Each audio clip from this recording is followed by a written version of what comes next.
అనంత కరుణామయుడు, అపార కృపాశీలుడు అయిన అల్లాహ్ పేరుతో ప్రారంభిస్తున్నాను. అలిఫ్ లామ్ రా.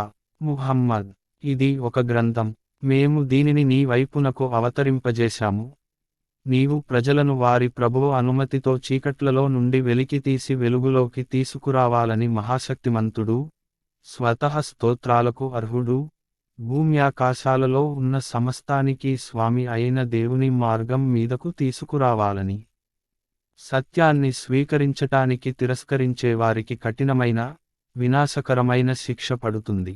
వారు పరలోక జీవితం కంటే ఇహలోక జీవితానికి ఎక్కువ ప్రాధాన్యం ఇస్తారు. వారు ప్రజలను అల్లాహ్ మార్గం నుండి వారిస్తారు. వారు ఈ మార్గం తమ కోరికలకు అనుగుణంగా వక్రమైనదిగా కావాలని కోరుతున్నారు. వారు మార్గభ్రష్టత్వంలో చాలా దూరం వెళ్ళిపోయారు. మేము మా సందేశాన్ని అందజేసే నిమిత్తం ప్రవక్తను పంపినప్పుడల్లా, అతడు తన జాతి ప్రజలు మాట్లాడే భాషలోనే మా సందేశాన్ని అందజేశాడు. వారికి అతడు విషయాన్ని చక్కగా అర్థమయ్యేటట్టు చెప్పటానికి. అల్లాహ్ తాను మార్గభ్రష్టులుగా చేయదలచుకున్న వారిని మార్గభ్రష్టులుగా చేస్తాడు. తాను మార్గం చూపదలచుకున్న వారికి మార్గం చూపుతాడు. ఆయన శక్తి సంపన్నుడు, వివేక సంపన్నుడును. మేము ఇంతకు ముందు మూసాను కూడా మా సూచనలను ఇచ్చి పంపి ఉన్నాము.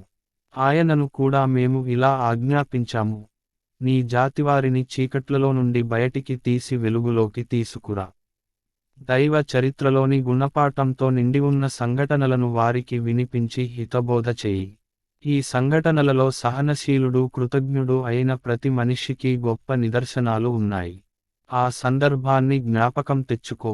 అప్పుడు మూసా తన జాతివారితో ఇలా అన్నాడు, అల్లాహ్ మీకు చేసిన మేలును జ్ఞాపకం ఉంచుకోండి. ఆయన మీకు ఫిరౌను ప్రజల నుండి విముక్తి కలిగించాడు. వారు మిమ్మల్ని తీవ్రమైన బాధలకు గురిచేస్తూ ఉండేవారు. మీ కొడుకులను చంపేవారు, మీ కూతుళ్లను బ్రతుకనిచ్చేవారు.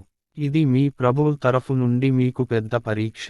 జ్ఞాపకం ఉంచుకోండి, మీ ప్రభువు ఇలా హెచ్చరిక చేశాడు, మీరు గనక కృతజ్ఞులైతే నేను మిమ్మల్ని ఇంకా ఎక్కువగా అనుగ్రహిస్తాను. ఒకవేళ కృతజ్ఞతకు పాల్పడితే నా శిక్ష చాలా కఠినముగా ఉంటుంది. మూసా ఇలా అన్నాడు, ఒకవేళ మీరు అవిశ్వాసానికి పాల్పడినా, భూమిపై ఉండే వారందరూ అవిశ్వాసులైపోయినా, అల్లాహే అక్కరలేనివాడు, స్వతః స్తోత్రాలకు అర్హుడు. మీకు పూర్వం గతించిన జాతుల గాథలు మీదాకా చేరలేదా?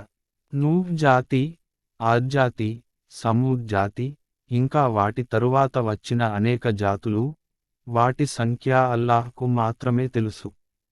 వారి ప్రవక్తలు వారి వద్దకు స్పష్టమైన మాటలను, ప్రస్ఫుటమైన నిదర్శనాలను తీసుకుని వచ్చినప్పుడు వారు తమ నోళ్లల్లో చేతులు బిగబట్టి ఇలా అన్నారు, ఏ సందేశంతో నీవు పంపబడ్డావో ఆ సందేశాన్ని మేము విశ్వసించము.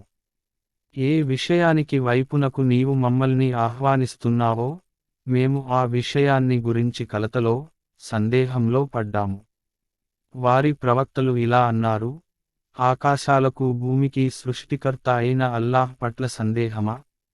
ఆయన మిమ్మల్ని పిలుస్తున్నాడు, మీ తప్పులను మన్నించటానికి, మీకు ఒక నిర్ణీతకాలం వరకు వ్యవధినివ్వటానికి.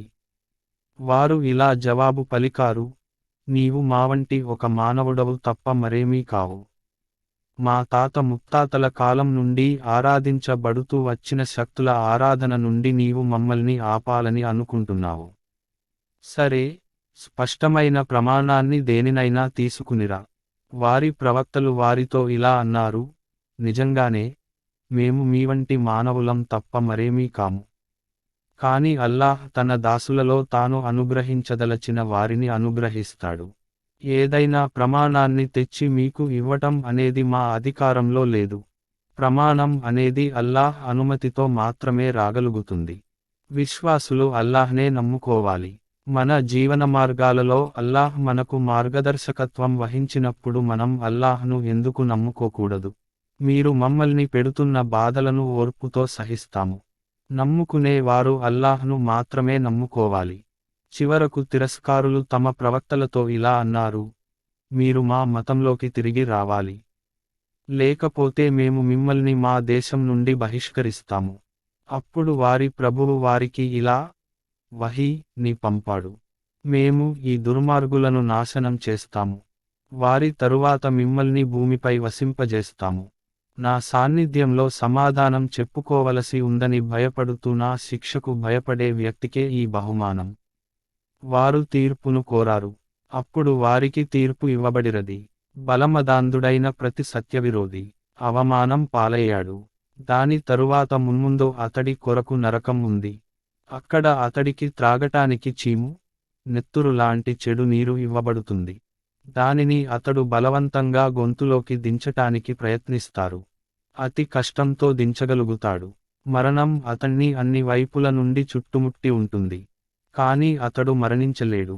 అతని ముందు ఒక కఠినమైన శిక్ష అతడి ప్రాణానికి సంకటంగా ఉంటుంది. తమ ప్రభువును విశ్వసించని వారి పనులను తుఫాను రోజున వీచే పెనుగాలి ఎగురవేసే బూడిదతో పోల్చవచ్చు. వారు తాము చేసిన దానికి ఎటువంటి ప్రతిఫలాన్ని పొందలేరు.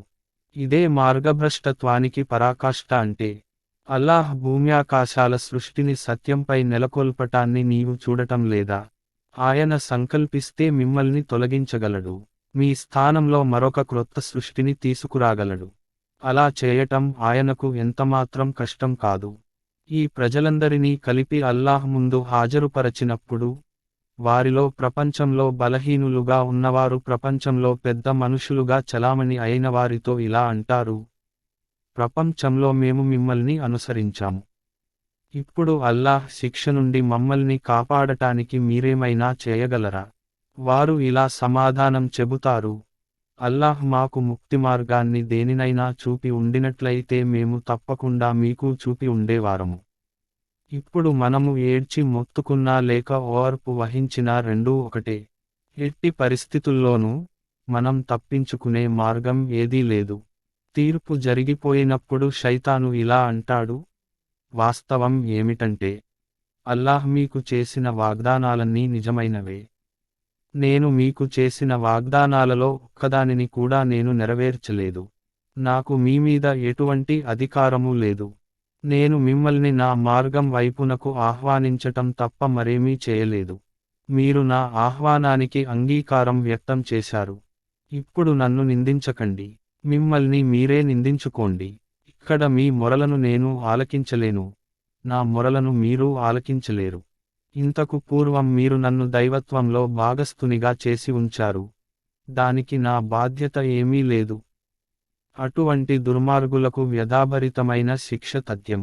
దీనికి భిన్నంగా ప్రపంచంలో విశ్వసించి మంచి పనులు చేసినవారు క్రింద కాలువలు ప్రవహించే తోటలలో ప్రవేశింపజేయబడతారు. అక్కడ వారు తమ ప్రభువు అనుమతితో శాశ్వతంగా ఉంటారు. అక్కడ వారికి మీకు శాంతి కలుగుగాక అని స్వాగతం పలుకబడుతుంది. పరిశుద్ధ వాక్కును అల్లాహ్ ఏ వస్తువుతో పోల్చాడో మీరు గమనించటం లేదా? దాని పోలిక ఇలా ఉంది: ఒక మేలుజాతి చెట్టు ఉంది. దాని వేరు భూమిలో లోతుగా నాటుకుపోయింది. కొమ్మలు ఆకాశాన్ని అంటాయి. ప్రతిక్షణం అది తన ప్రభువు ఆజ్ఞానుసారం తన పండ్లను ఇస్తోంది.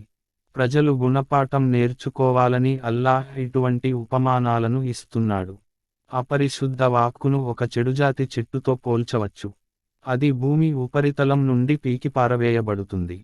దానికి స్థిరత్వం అనేదే లేదు.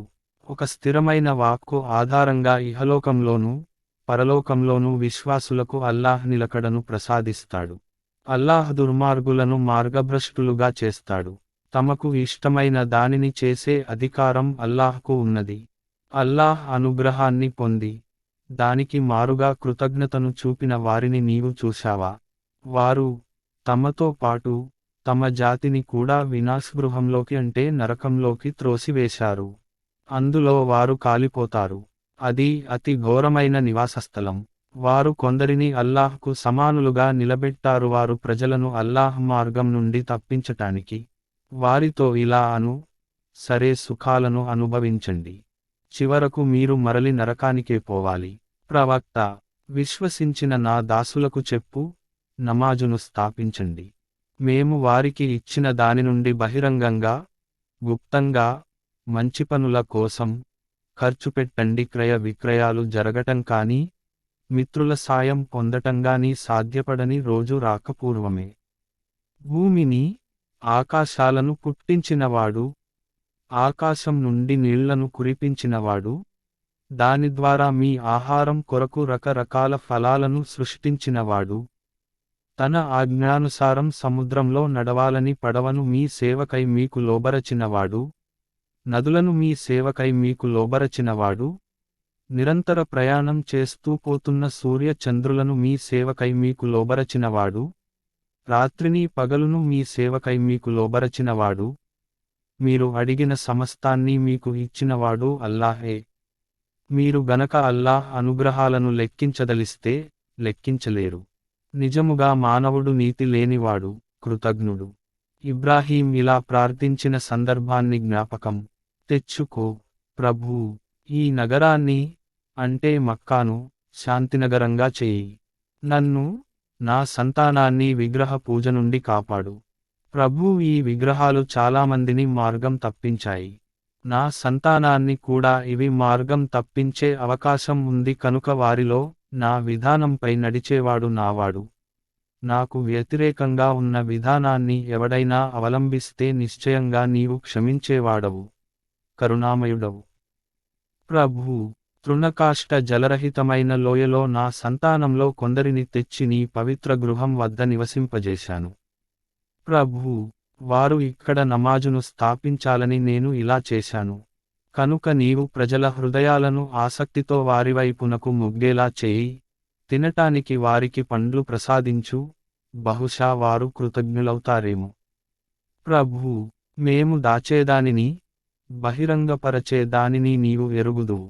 నిశ్చయంగా అల్లాహ్కు గుప్తంగా ఉన్నది ఏదీ లేదు, భూమిలో కాని, ఆకాశాలలో కాని. నాకు ఈ ముసలితనంలో ఇస్మాయిలు, ఇస్హాక్ వంటి కొడుకులను ప్రసాదించిన దేవునికి కృతజ్ఞతలు. యథార్థం ఏమిటంటే, నా ప్రభువు తప్పకుండా ప్రార్థనను ఆలకిస్తాడు. ప్రభూ, నన్ను నమాజును స్థాపించేవాడుగా చేయి. నా సంతతిలో కూడా ఈ పని చేసేవాళ్లను లేపు. ప్రభూ, నా ప్రార్థనను స్వీకరించు. ప్రభూ, నన్ను, నా తల్లిదండ్రులను విశ్వసించే వారందరినీ లెక్క ఖరారు అయ్యే రోజున క్షమించు. ఇప్పుడు ఈ దుర్మార్గులు చేస్తున్న దానిని అల్లాహ్ పట్టించుకోవటం లేదని నీవు భావించకు. అల్లాహ్ వారి విషయాన్ని ఆనాటికి వాయిదా వేస్తున్నాడు. ఆనాడు పరిస్థితి ఇలా ఉంటుంది, విచ్చుకున్న నేత్రాలు విచ్చుకున్నట్లే ఉంటాయి. వారు తలపైకెత్తి పారిపోతూ ఉంటారు. పైనే దృష్టి నిలిచి ఉంటుంది. వారు శూన్య హృదయులైపోతారు. ప్రవక్త, శిక్ష వచ్చి వారిని పట్టుకునే రోజును గురించి నీవు వారిని భయపెట్టు. అప్పుడు ఈ దుర్మార్గులు ఇలా అంటారు, ప్రభూ, మాకు మరికొంత వ్యవధిని ప్రసాదించు. మేము నీ సందేశాన్ని స్వీకరిస్తాము, ప్రవక్తలను అనుసరిస్తాము. కాని వారికి స్పష్టంగా ఇలా జవాబు ఇవ్వబడుతుంది, క్షీణదశ మాకు ఎన్నటికీ రాదు అని పూర్వం మాటిమాటికి ప్రమాణం చేసి చెప్పినవారు మీరు కాదా? వాస్తవానికి తమకు తాము అన్యాయం చేసుకున్న జాతుల పట్టణాలలో మీరు నివసించారు. మేము వారిపట్ల వ్యవహరించిన తీరు కూడా మీరు చూశారు. వారిని ఉదాహరణగా మాటిమాటికి ఇచ్చి మేము మీకు నచ్చజెప్పాము కూడా. వారు తమ ఎత్తులన్నీ వేసి చూశారు. కాని అల్లాహ్ వారి ప్రతి ఎత్తును చిత్తుచేశాడు. వాస్తవానికి వారి ఎత్తులు కొండలను సైతం కదలించేటంతటి భయంకరమైనవి. కనుక ప్రవక్త, అల్లాహ్ ఎన్నడూ తన ప్రవక్తలకు చేసిన వాగ్దానాలకు భిన్నంగా వ్యవహరిస్తాడని నీవు ఎంతమాత్రం సందేహించకు. అల్లాహ్ శక్తిమంతుడు, ప్రతీకారం చేయగల సమర్థుడు. భూమి ఆకాశాల రూపాలను పూర్తిగా మార్చటం జరిగే రోజును గురించి నీవు వారిని భయపెట్టు. అద్వితీయుడు, రౌద్రుడు అయిన అల్లాహ్ ముందు అందరూ హాజరవుతారు. ఆ రోజు నీవు దోషులను చూస్తావు. వారి చేతులు, కాళ్ళు బేడీలతో బంధించబడి ఉంటాయి. వారు తారు వస్త్రాలను ధరించి ఉంటారు. అగ్ని జ్వాలలు వారి ముఖాలను క్రమ్ముకుంటాయి. అల్లాహ్ ప్రతి వ్యక్తికి అతను చేసిన దానికి ప్రతిఫలం ఇచ్చేందుకు ఇలా జరుగుతుంది. లెక్క తీసుకోవటానికి అల్లాహ్కు ఎంతో ఆలస్యం కాదు. సర్వమానవులకు ఇదొక సందేశం. వారిని హెచ్చరించాలని, యథార్థంగా దేవుడు కేవలం ఒక్కడే అని వారు తెలుసుకోవాలని, బుద్ధి ఉన్నవారు గ్రహించాలని ఇది పంపబడినది.